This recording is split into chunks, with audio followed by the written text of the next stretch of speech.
flying units. More importantly, flying mage units. One of the absolute banes of my existence, but one of the most fun units to use. In today's video, we're going to go over them. So, if you want to learn about flying mages, stay tuned for today's guide.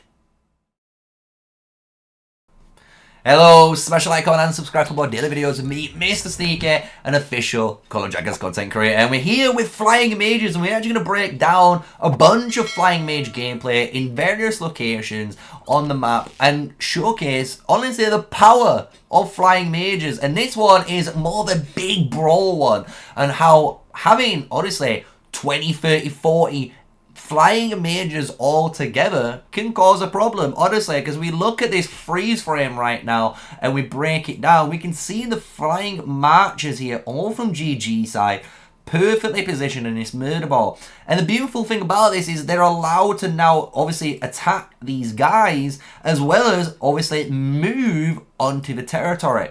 And if they're an infantry player, if they're a cavalry player with like the knights or the wolf riders, they simply can't do anything, right? They have to use a blink artifact of some sort to get down onto the lower ground. And this is the terrain advantage of, obviously, flying units compared to the ground-based units. And we can see this on either side too, because Mage is using flying cavalry to obviously defend. We can see the Mage fighting at the bottom side in TM here, just trying his best to do something against them, right? But this is the power of flying, and this is only the opening, right? I just want to showcase this opening, because when we go into the next clips, you're going to learn a little bit more. You're going to understand the power of flying positioning compared to other units, and why they're actually really good, and why you as an alliance and a player should be taking advantage of that movement ability of going over terrain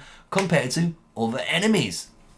So here we've got a very important one, and this is to do with mages as well as flying mages. So you can see the range of these boys, and these guys are insane. And what they allow these mages to do on this location here is actually attack up above onto this level 4 poison tower. And this is a very powerful strategy, because you're going to notice this is the same strategy that was used for GG when they were trying to take out the Spire for TM. So this is why flying units, honestly, can give you a big advantage, because what they can do is threat the fact that they're destroying this area, and they're basically, you know, taking out the defensive structure. But on top of this, they're also threatening the ability to just walk up here and attack you from a different angle that you didn't think you was able to be attacked from. So flying units are honestly very, very powerful, with especially flying mage units being the ones that honestly are one of the most powerful harassers in the game. And here is honestly a perfect example of flying unit advantage even on the same level of terrain. And this is what I want to showcase, and why I want to get it in your heads why flying mages, even if you're a T4 player, are very good units and very powerful units for you to use. Because what you could see at the beginning of this clip, obviously, were the flying units in this little area located in the top right, this little safe water zone, and now they're able to fly here and start DPSing down multiple units and obviously single target burst and kill them. And the cool thing is, if anyone tries to fight them, like you're going to see now, UDF trying to push through, or more troops try to push through, these guys have the ability to instantly go back on here and basically get away, because they can always go straight across land, and it would force the ground unit to basically go across and basically behind me and across the land bridge to get to them, right? So this is just a showcase, again, the power of the flying units. And if we pause it here, you're gonna, again, when we go into the next clip, see the beauty of repositioning these flying units, because here we've got them fighting and they're taking out basically damage from a flying cavalry unit. And this is where I think these three players together showcase, honestly, one of the nicest 1v3s I've honestly ever witnessed. So what happens is we can see Slicer targeting obviously our fear here, and some reason this fear gets way out of position quicker than Slicer can get to the mage unit. And what this does is it means then Slicer tries to target this person, and this person starts to move away. But while he moves away, both of these two players now start targeting Silver Slicer. So if we watch this gameplay now in action, you're going to see this.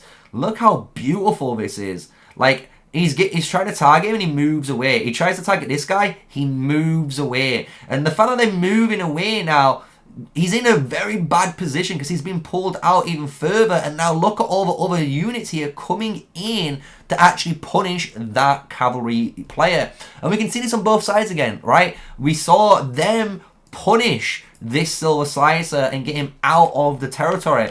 But TM with their flying units also saw something similar and flanked behind and tried to do some more damage. But if we play this out, we're going to see again some amazing PvP repositioning. Look, they're already moving away from each other, and this guy is basically covering the other guy, right? They've got each other covered because they know if one of them gets attacked, the other four starts dealing damage and he can run away. And then if they again start taking damage, he runs away, and then the other four come in, and you basically stick together, and you work as basically one, like, almost like, you know, tower defense turret to kill your opponent. And it's not over there, guys. We're not done. I just want to give one more props to flying units and another reason why on how good they are, because if we take it into the bridge now, as we were talking about earlier, you can see all of these mages now in this zone. If you're an archer player, you can't hit them. You physically cannot hit them. They're out of your range. And if you were in range and you were positioned here and you could target this player, all he needs to do is move. And if he moves, what does that do to your troops? Well, two things. Depending on where he's gone, your troops will walk this way or they're going to walk this way.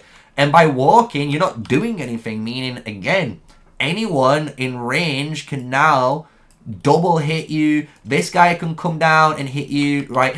It's so powerful on how flying mage units are used in Call of Dragons. And I hope this is giving them a little bit more justice, because, to be honest, it's been a very long time since we've done some unit-specific videos on the channel. And what we can see here that the GG guys understand that the ground-based units can't touch them. Look at the infantry units. The infantry units are just stuck here. They cannot do anything. And because of that, these flying units are now teaming up and killing these guys while using the advantage of the river against their opponents. And this is what I think is amazing. I love the different types of gameplay that Call of Dragons offers, and the fact that you're able to basically, again, target these guys and use the water for your advantage compared to other players. And these guys need to walk all the way around to now kill these guys. But guess what? These guys could just now move up even deeper on the river.